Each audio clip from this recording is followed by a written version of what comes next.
America తమపై చేస్తోన్న దాడులకు ప్రతీకారంగా ఇరాన్ గల్ఫ్ దేశాలపై విరుచుకుపడుతోంది. తాజాగా దుబాయ్ ఎయిర్పోర్ట్ సమీపంలో కూడా అటాక్స్ చేసింది సార్. దాంతోపాటు యుఏఈలో ఇండస్ట్రియల్ జోన్ పై కూడా అటాక్స్ చేసింది. సార్, ఈ ఇరాన్ అమెరికా మధ్య జరుగుతోన్న ఈ యుద్ధం వల్ల గల్ఫ్ దేశాలకు జరిగిన నష్టం ఎంత సార్? అంటే గల్ఫ్ దేశాలకు ఒక రకంగా ప్రత్యక్షంగా నష్టం. అమెరికా కంటే కేవలం డిఫెన్స్ స్పెండింగ్, మిలిటరీ స్పెండింగ్, కానీ ప్రత్యక్షంగా అమెరికాకు నష్టం లేదు. అమెరికా ఇది దగ్గరలో లేదు కనుక. సో ఇప్పటి వరకు ప్రధానంగా మొదటి రకం నష్టం ఏంటంటే ఆయిల్ ఇండస్ట్రీ. ఈ ఎకానమీస్ మొత్తం ఆయిల్ పైన ఆధారపడిన దేశాలు. సో $15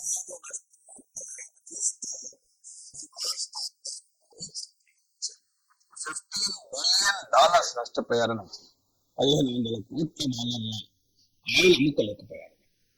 ఇప్పటికే ఆయిల్ స్టోరేజ్ ఫెసిలిటీస్ నిండిపోయి ఉన్నాయి.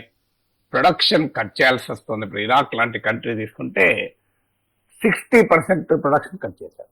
ఎందుకంటే ఆయిల్ స్టోర్ చేసుకోవడానికి బియాండ్ పాయింట్ ఫెసిలిటీ ఉండదు. సో ఆయిల్ స్టోరేజ్ నుంచి నిండిపోతున్నాయి. అందువల్ల అనివార్యంగా వాళ్ళు ప్రొడక్షన్ కట్ చేసుకొస్తారు. ఇరాక్ లాంటి కంట్రీ తీసుకుంటే ఇరాక్ ఎకానమీకి 90% ఆఫ్ రెవెన్యూ ఆయిల్ పైన, ఇంకా వేరే మార్గమే లేదు దానికి. సో అలాంటి దేశాలు అయితే భారీగా నష్టపోతున్నాయి. సో అందువల్ల మీకు ప్రధానమైన నష్టం ఆయిల్ నుంచి. ఎందుకంటే స్ట్రెయిట్ ఆఫ్ హర్మూజ్ ఇరాన్ మూసేశాక ఈ గల్ఫ్ నేషన్స్ ప్రధానంగా ఈ స్ట్రెయిట్ ఆఫ్ హర్మూజ్ ద్వారానే ఆయిల్ ట్రేడ్ జరుగుతాయి. ఇప్పుడు మనము ఖతార్ ఉంది ఉదాహరణకు, మన గ్యాస్ ఎల్పిజిలో మోర్ దెన్ 40% మనం ఖతార్ నుంచి ఇంపోర్ట్ చేసుకుంటాం. సో ఇప్పుడు ఈ ఎకానమీస్ ఏ మేరకు నష్టము అంటే గోల్డ్మాన్ సాక్స్ అనే ఏజెన్సీ ఒక అంచనా కూడా ఇచ్చింది. గోల్డ్మాన్ సాక్స్ లాస్ ఎస్టిమేట్ చేసింది. సో దీని ఫలితంగా మీకు ఖతార్ అండ్ కువైట్ అయితే తమ జీడిపిలో 14% నెగిటివ్కి వెళ్ళిపోతుందని. సో 14% జీడిపి ఎగిరిపోతుంది అని. సో మీకు ఈవెన్ సౌదీ అరేబియా కూడా 3% కోల్పోతుంది జీడిపి. యునైటెడ్ అరబ్ ఎమిరేట్స్ 5% కోల్పోతుంది.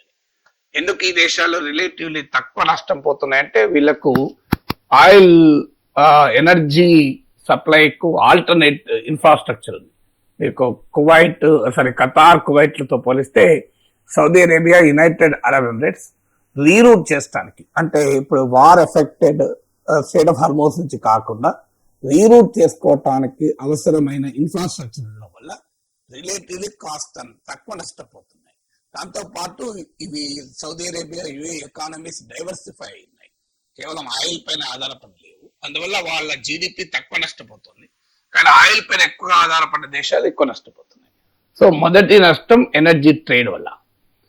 దీని ఇమ్మీడియట్ బెనిఫిషియరీ రష్యా. ఎందుకంటే ఎనర్జీ ట్రేడ్ లో ఒపేక్ ప్లస్ అంటారు, అంటే organization for petroleum exporting countries. మీకు ఈ ఒపేక్ దేశాలలో మీకు సౌదీ లెడ్ ఒపేక్ తో పాటు రష్యా ఉంటుంది. సో అందువల్ల ఎప్పుడైతే గల్ఫ్ ఆయిల్ అవైలబిలిటీ మా గ్లోబల్ మార్కెట్ లో లేదో immediate beneficiary Russia. Russian oil price పెరిగింది, రష్యన్ ఆయిల్ కు డిమాండ్ పెరిగింది, రష్యన్ ఆయిల్ పైన శాంక్షన్స్ ఎత్తివేస్తున్నారు. రష్యన్ ఆయిల్ కొనమని అమెరికా అధ్యక్షుడు ట్రంపే అందరినీ కోరుతున్నాడు. ఇండియా పైన కూడా శాంక్షన్స్ ఎత్తివేశాడు.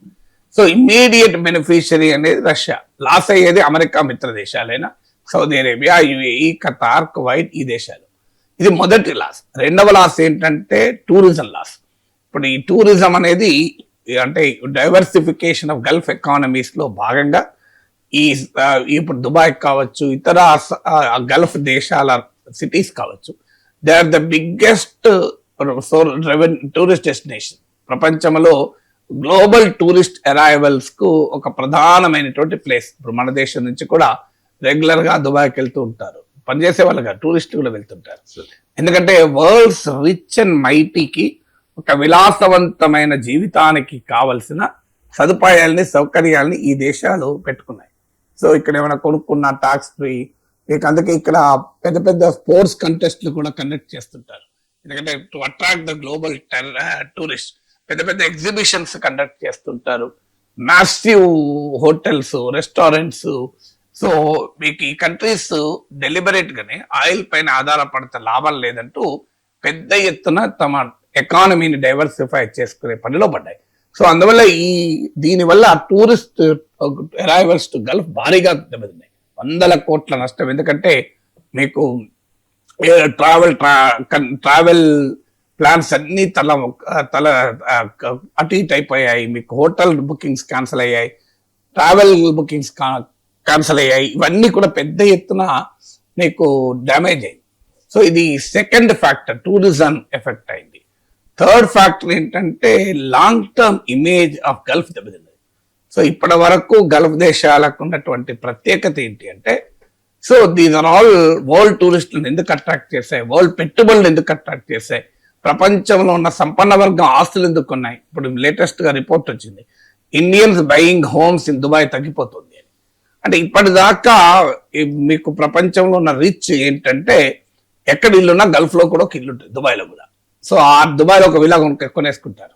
సో దుబాయ్ ఇది నియర్ కనుక వస్తుంటారు పోతుంటారు. మీకు వేల విమానాలు ఈ ప్రాంతం నుంచి వెళ్తూ ఉంటాయి. సో గ్లోబల్ ఏవియేషన్ హబ్ కూడా ఇప్పుడు దుబాయ్ కానీ ఖతార్ కానీ గ్లోబల్ ఏవియేషన్ హబ్ కూడా. సో ఎందుకు ఈ బ్రాండ్ ఇప్పుడు మీకు దుబాయ్ ఎయిర్పోర్ట్ సమీపంలో అటాక్ జరిగింది. అందువల్ల ఇరాన్ క్యాలిక్యులేటెడ్ గా చేస్తున్న అటాక్ ఏంటంటే బ్రాండ్ గల్ఫ్ పైన అటాక్ చేస్తుంది. అంటే వాటిని టూరిస్ట్ డెస్టినేషన్ గా, ఇన్వెస్ట్మెంట్ డెస్టినేషన్ గా, గ్లోబల్ ఏవియేషన్ హబ్ గా, సో ఒక సేఫ్ అండ్ సెక్యూర్ ప్లేస్ గా, క్రైమ్ ఉండదు, ప్రశాంతంగా ఉండవచ్చు అనేటువంటి ప్రాంతంని భయకంపితం చేసేస్తుంది. సో ఆ ఫియర్ సైకాసిస్ ఏదైతే క్రియేట్ చేస్తుందో అది బిజినెస్ బ్రాండ్ పైన తీవ్రమైన దెబ్బతీస్తుంది. ఇది లాంగ్ టర్మ్ ఇంపాక్ట్ ఉంటుంది. మూడవది. నాలుగవది ఏంటంటే ఇరాన్ జరుపుతున్న అసిమెట్రిక్ వార్ఫేర్ వల్ల భారీ ఎత్తున నష్టం ఎయిర్ డిఫెన్స్ అవుతుంది. ఇప్పుడు ఉదాహరణకు ఇరాన్ ఒక డ్రోన్ ప్రయోగిస్తుంది దుబాయ్ పైనో, సౌదీ పైనో, కువైట్ పైనో, ఖతార్ పైనో. ఆ డ్రోన్ కాస్ట్ ఇప్పుడు ఇరాన్ తయారు చేసే షహీద్ డ్రోన్స్ అని ఉంటాయి. ఇవి even Russia war and Ukraine లో కూడా వాడారు. Iran supplied these drones to Russia. ప్రపంచంలో డ్రోన్లు, మిసైల్స్ వీటి మ్యానుఫ్యాక్చరింగ్ లో ఇరాన్ ఇది వెరీ వెరీ పవర్ఫుల్ కంట్రీ. అది మిగతా ఆర్మీ లేదు, ఎయిర్ ఫోర్స్ పెద్దగా లేదు, నావీ పెద్దగా లేదు. కానీ మీకు ఇరాన్ కున్న ప్రజెంట్ మేజర్ శక్తి ఏంటంటే డ్రోన్స్ అండ్ మిసైల్స్. ముఖ్యంగా ఈవెన్ బ్యాలిస్టిక్ మిసైల్స్ 2000 కిలోమీటర్స్ దూరం వెళ్లే మిసైల్స్ కూడా ప్రొడ్యూస్ చేయగలుగుతుంది. Even Russian war and Ukraine కూడా మిసైల్స్, డ్రోన్ సప్లై చేసిందంటే మీరు ఆలోచించండి. సో ఈ ఎయిర్ డిఫెన్స్ సిస్టమ్ పెట్టుకొని ఇరాన్ మిసైల్స్ ను, ఇరాన్ డ్రోన్స్ ను, ఇరాన్ ప్రొజెక్టైల్స్ ను ఈ సౌదీ కానీ ఇతర గల్ఫ్ నేషన్స్, యుఏఈ కానీ ఎయిర్ డిఫెన్స్ సిస్టమ్ తో దీన్ని ఇంటర్సెప్ట్ చేస్తారు. ఎయిర్ డిఫెన్స్ అంటే శత్రు దేశం నుంచి ఏవైనా డ్రోన్లు, మిసైల్స్ వస్తే వాటిని ముందుగానే గుర్తించి రేడార్స్ ద్వారా దాన్ని నిర్వీర్యం చేయడం. ఇప్పుడు మనకు S-400 ఆపరేషన్ సింధూర్ టైంలో S-400 మిసైల్ డిఫెన్స్ వాడాం, రష్యన్ నుంచి ఇంపోర్ట్ చేసుకున్నది. ఆకాష్ ఎయిర్ డిఫెన్స్ వాడాం. సో ఇవి air defence is a very costly affair. ఇవన్నీ కూడా అమెరికన్ ఎయిర్ డిఫెన్స్ వాడతారు, అవి మరీ కాస్ట్లీ. ఇప్పుడు ఉదాహరణకు ఇరాన్ తయారు చేసే ఒక షహీద్ డ్రోన్, దాన్ని సూసైడ్ డ్రోన్ అంటారు. ఇది $20,000 to $50,000 ఖర్చు అవుతుంది. కానీ దీన్ని గుర్తించి డౌన్ చేయాలంటే, దీన్ని ఇంటర్సెప్ట్ చేసి దీన్ని పనిచేయకుండా చేయాలి, అటాక్ చేయాలంటే కావలసిన ప్యాట్రియాట్ మిసైల్ ఇది ప్రధానంగా వాడుతుంటారు. మీకు ఈవెన్ అమెరికా రష్యా అటాక్స్ నుంచి యుక్రెయిన్ కాపాడటానికి కూడా పంపింది ప్యాట్రియాట్ మిసైల్స్. ఈ ప్యాట్రియాట్ యాంటీ మిసైల్ డిఫెన్స్ అంటారు. ఇది $3 to $4 million ఖర్చు. అంటే ఇరాన్ ఏమో దాడికి $20,000 నుంచి $50,000, $20,000 to $50,000 ఖర్చు పెడితే దాన్ని ఇంటర్సెప్ట్ చేసటానికి, అడ్డుకోవటానికి సౌదీ అరేబియా, యుఏఈ $30 లక్షల నుంచి $40 లక్షలు, $30 lakh to $40 lakh ఖర్చు పెడుతున్నారు. అంటే $3 to $4 million. ఇక థర్డ్ మిసైల్ డిఫెన్స్ అయితే మీకు అది $1 crore అవుతుంది, $10 million అవుతుంది. సో ఇది అన్ఈక్వల్ వార్ఫేర్ అయిపోయింది. అంటే అసిమెట్రిక్ ఎండ్యూరెన్స్ అంటారు. సో అన్ఈక్వల్ వార్ఫేర్ ఏంటంటే మీకు బలహీనుడు కూడా బలవంతుడి పైన జరిపే వార్ను అన్ఈక్వల్ వార్ఫేర్ అంటారు. నేను చాలాసార్లు ఉదాహరణ చెప్పాను. మీరు ఓ BMW కారులో పోయేవాడికి, సైకిల్ మీద పోయేవాడికి ఘర్షణ అవుతుంది. సో సైకిల్ మీద పోయేవాడు ఎక్కడో చాట్లో దాక్కుని అక్కడ ఆయిస్తుతాడు BMW పైన. ఏమవుతుంది, BMW గ్లాస్ చాలా ఎక్కువ ఉంటుంది. ఎందుకంటే అది ఒక అద్దం పలిగినా కూడా బోల్డ్ కాస్ట్ అవుతుంది. సైకిల్లో ఏం చేయగలుగుతాడు, టైర్ ఇరగొట్టాడా, ఏం చేయగలుగుతాడు సైకిల్. సో దీన్ని అసిమెట్రిక్ వార్ఫేర్ అంటారు.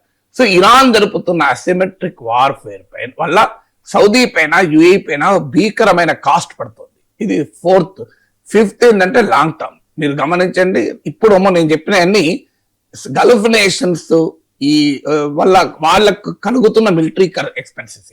రేపు అమెరికా ఈ డబ్బులన్నీ తీస్తుంది. మీకు ఉక్రెయిన్ వార్లో రష్యా వార్ ఉక్రెయిన్ సపోర్ట్ చేసినందుకు కాను ట్రంప్ ఏమన్నాడు, మీకు కొన్ని $1 బిలియన్ మేము సాయం చేశాం, అవన్నీ మాకు తిరిగి ఇవ్వాల్సిందే అని ఉక్రెయిన్ తో ఒక మినరల్ డీల్ కుదుర్చుకొని ఉక్రెయిన్ ఆ మినరల్ వెల్త్ ను అమెరికాకు అప్పచెప్తున్నారు.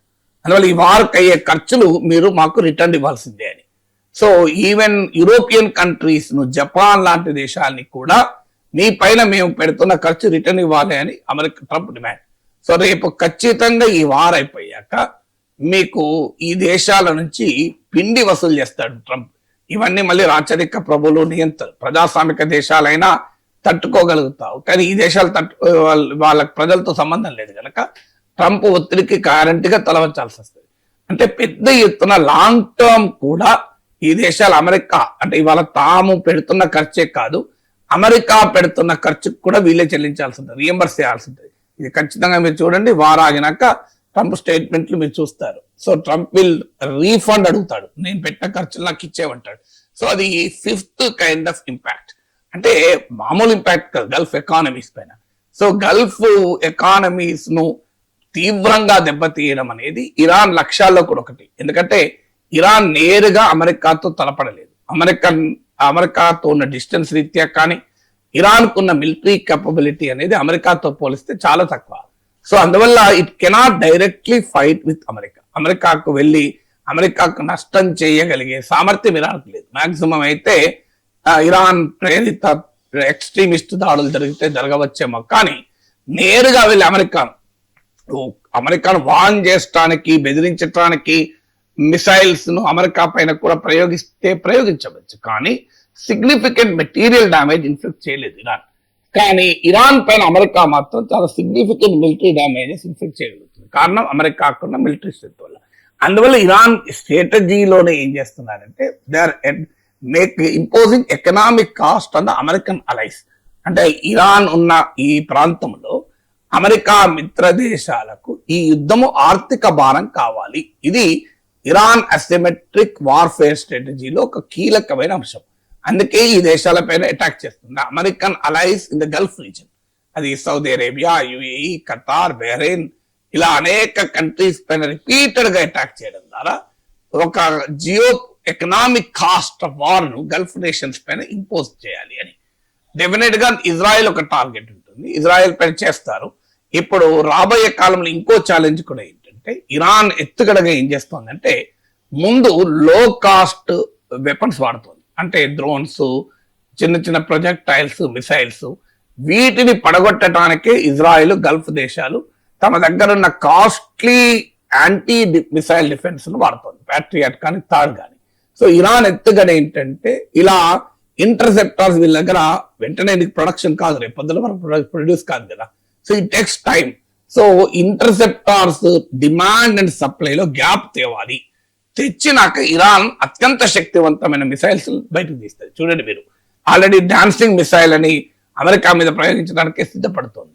సో అందువల్ల ఇరాన్ వ్యూహం ఏంటంటే లో కాస్ట్ వెపన్స్ ను ముందు వాడి ఇజ్రాయిల్ గల్ఫ్ దేశాల ఇంటర్సెప్టార్స్ ను వాడేలా కంప్లీట్ చేసి అవి ఇక సప్లై డిమాండ్ తగ్గట్టుగా లేని సమయంలో అత్యంత శక్తివంతమైన మిసైల్స్ వాడే అవకాశం ఉంది. అంటే ఇరాన్ ఇంకా అత్యంత శక్తివంతమైన మిసైల్స్ ను ఉపయోగించలేదు అని అంటున్నారు. అదే జరిగితే ఇరాన్ సిగ్నిఫికెంట్ గా కాస్ట్ ఇంపోజ్ చేయగలుగుతుంది. అందువల్ల ఈ వార్ లో మీకు గల్ఫ్ దేశాలు డెఫినెట్ గా ఒక పెద్ద విక్టిమ్, వాళ్లకు సాధించేది ఏమీ లేదు. మళ్ళీ ఈ వార్ వల్ల అమెరికాకు పెద్ద నష్టమే ఉండదు. ఏమనంటే కాస్త ఎకనామిక్ కాస్ట్ ఉంటుంది, వాటిని మళ్ళీ గల్ఫ్ దేశాల నుంచి అమెరికా వడ్డీతో సహా వసూలు చేస్తుంది.